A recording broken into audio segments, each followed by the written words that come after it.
ಕಾಂಗ್ರೆಸ್ ಸರ್ಕಾರ ಜನ ವಿರೋಧಿ ನೀತಿ ಅನುಸರಿಸ್ತಾ ಇದೆ. ಅದರ ವಿರುದ್ಧ ಇವತ್ತು ಹೋರಾಟ ಅದ. ನಾವು ಸುಮಾರು 2 ತಿಂಗಳ ಪೈಲೂ ಒಂದ್ಸಲ ಹೋರಾಟ ಮಾಡಿದ್ದೆವು.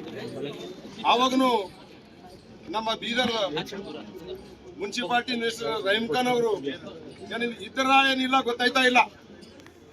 ಯಾಕಂದ್ರ ಇದು ನಮ್ದು 4ನೇ ಹೋರಾಟ ಅದ. ಅಂದ್ರೆ ಬೀದರ್ ಇವತ್ತು ಒಂದು ನಮ್ಮ ಮಿನಿಸ್ಟರ್ ಆಗ್ಲಿ ಬೀದರ್ ರೈತರಿಗೆ ಇವತ್ತು ಅವ್ರ ಅಕೌಂಟ್ದಾಗ 1 ರೂಪಾಯಿನೂ ಬಂದಿಲ್ಲ. ಇವತ್ತು ಬೇರೆ ಬೇರೆ ಕ್ಷೇತ್ರದಾಗ ಬಂದದ.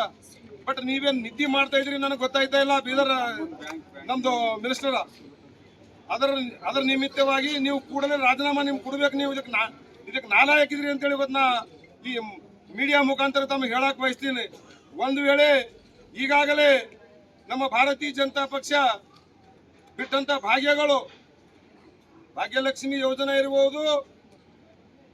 ಈಗಾಗಲೇ ನರೇಂದ್ರ ಮೋದಿ ಅವರು ರೈತರಿಗೆ 6,000 ಕೊಡ್ತಾ ಇದ್ರು.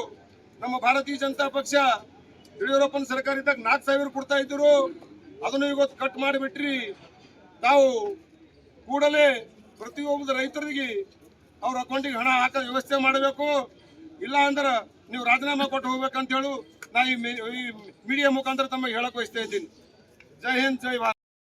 ಸಚಿವ ಈಶ್ವರ್ ಖಂಡ್ರೆಗೆ ರೈತ ವಿರೋಧಿ ರಹೀಂ ಖಾನ್ರಿಗೆ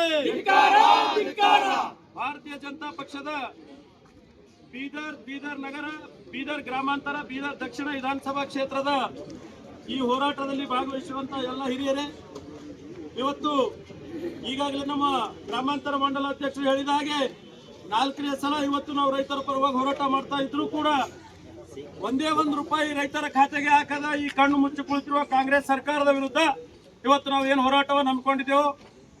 ದಿನ ಬೆಳಗಾದ್ರೆ ಮೀಡಿಯಾ ಇದ್ರೆ ಇವತ್ತು ಜಿಲ್ಲಾ ಉಸ್ತುವಾರಿ ಸಚಿವರು ಸುಳ್ಳು ಹೇಳ್ತಾ ಇದ್ದಾರೆ. ಬಿಜೆಪಿ ಅವರು ಸುಳ್ಳು ಹೋರಾಟ ಮಾಡತ್ತಾರ, ದುಡ್ಡು ಬಂದ್ರು. ಇವತ್ತು ಈ ಮೀಡಿಯಾ ಮುಖಾಂತರ ಅವ್ರಿಗೆ ಚಾಲೆಂಜ್ ಮಾಡ್ತೇವೆ.